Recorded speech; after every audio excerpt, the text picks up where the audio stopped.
How was the review from the weekend? 'Cause it was kind of a very uncharacteristic Glasgow performance. Yeah, I think there's a number of factors probably involved in that. I think when we left, I'll go back a bit before I go forward. As when we finished the first block, obviously when we had a look at ourselves there, I thought we finished in a good space. We were probably one of the top ranked teams across most of the metrics that we feel are important to how we play. Obviously we'd hope to continue that in every game, but I suppose the lack of really meaningful kind of training time, contact time, because there's so many guys away. You know, we'd have run out here with the under 20s, and it's probably a bit easier than than you'd like.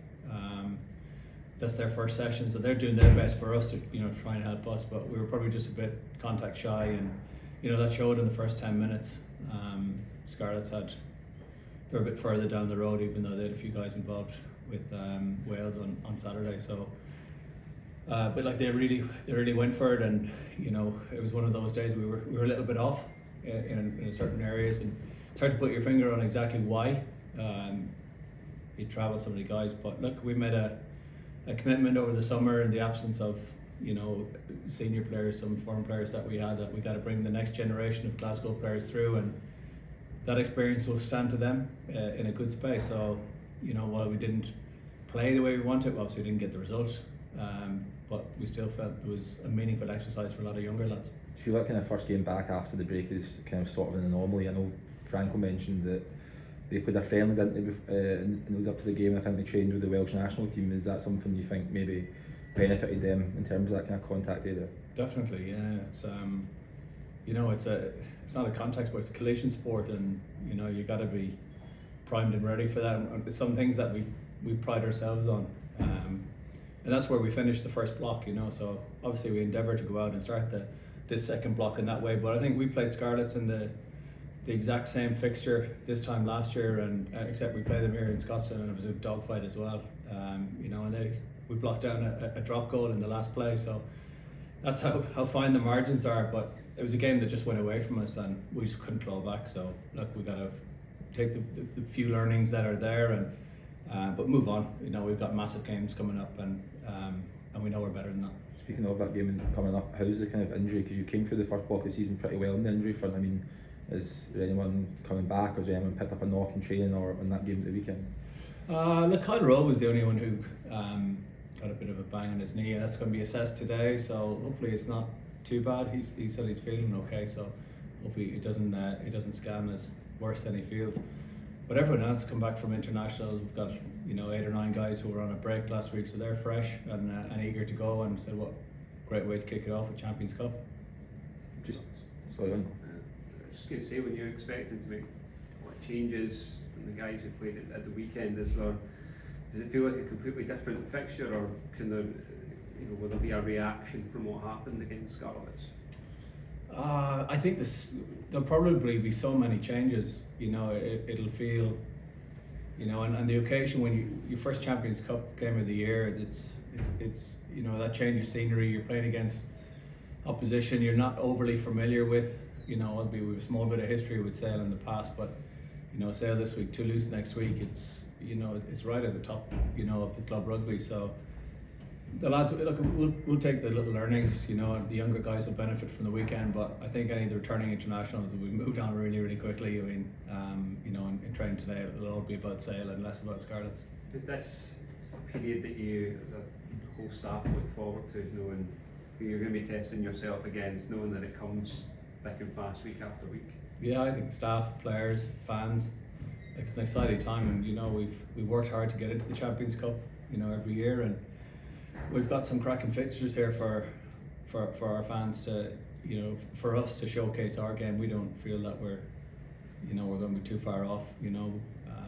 Any team that comes here, any team that we pit ourselves against, we feel we're going to give ourselves a good chance. So it's an exciting time, and it's one that we're looking forward to. That's something that grows year on year, just from the amount of different teams that they're going up against, the wins that they can accrue, getting kind of that inching closer to knockouts and going deeper. Is it, I don't know, maybe like a comfort level of this, and knowing that these are teams that they can compete against and win? Yeah, look, it might have helped if we won the weekend. I don't think it'll really matter come whatever time on Friday night, because that game will be history. But I felt we were building momentum as a team in the first block, and look, we need to start this block well. And you know, it's pretty chunky, and there's some tough games in there. But if you get off to a good start and start to build up that momentum, you know, we've got Champions Cup, we've got 2 Interpros with Edinburgh there chucked in the middle, and Champions Cup after Christmas. It's really exciting, and it's a great way to challenge yourselves. What do you need to be most worried about with Sale when you see when they get momentum playing at home, in particular the way that they can start kind of moving the ball around? Is that the biggest danger? You know, obviously George Ford is a big player for them. While he's small in stature, he has a big influence on how they play, and you know, I think when they move the ball, they move it well, but they tend to kick a lot.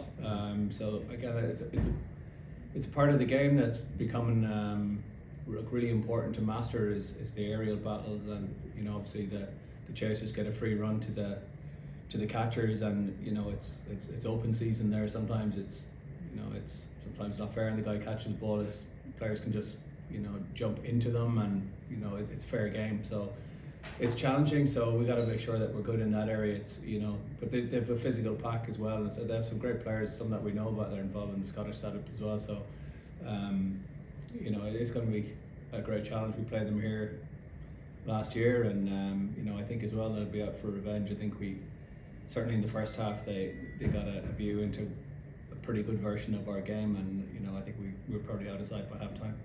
Apart from the doubts over Kyle, are there any other internationals you plan to leave out this week, or who you have to through injury? No, I think everyone that was involved with Scotland over the autumn is available. I think it's just how we balance those players over the next few weeks. So there was 7 or 8 guys that were rested last week, so we'll hope to bring most of them back in if we can. And that's going to create some headaches within the team as well. So there's good players already in there that might find themselves either rested this week or on the bench. So, but it's probably a good dilemma to have.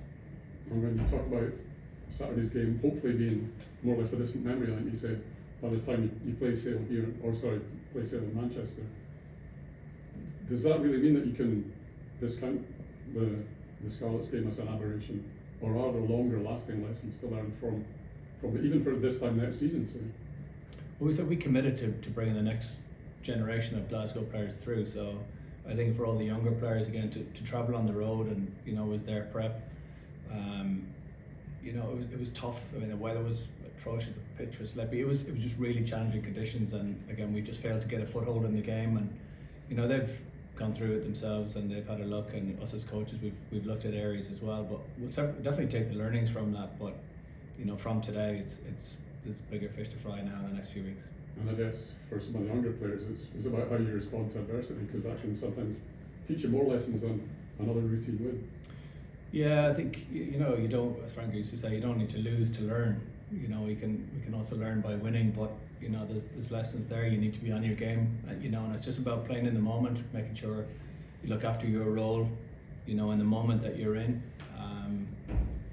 And some of it is trying too hard, giving away sort of unnecessary penalties just by being over exuberant, and I get that, and that's understandable from some of the younger lads. So they'll learn from that as well, and they'll be better. When Franco referenced some of the guys who left over some of the experienced people like Henko Fenter and so on, when you talk about the young guys needing to build up to that, who's the best example of that at the club? Maybe one or two if you don't want to name one. Younger players who already have that greater mental maturity, I suppose. Well, I think if you look at Rory Darge and Jamie Dobie, for example, I mean, Rory Darge is co-captain of his country, and he's still a young man. I mean, Jamie Dobie is, he's definitely one a father wouldn't mind their daughter kind of going out with. He's an absolute gentleman. He said he's got such a really mature head on his shoulders, and again, far beyond his years. And again, we've a pretty young team. I mean, Alex Samuels, Max Williamson, they're young lads. They're only 21, 22, and some of the other players are looking to them for the solutions, but they're still learning. So there's great guys coming through. We're fortunate that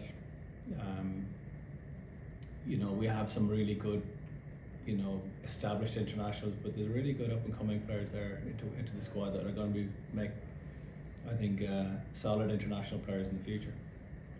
Just lastly, I mean, how's Huw? Because he's obviously running out there on the pitch. I mean, what his kind of time scale? I think when we first spoke to you, you said maybe around New Year moving to kind of get him up and ready for the Six Nations.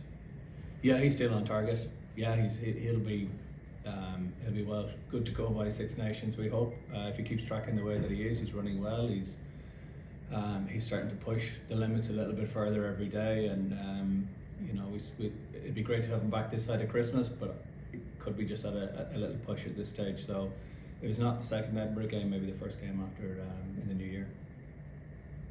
Cheers.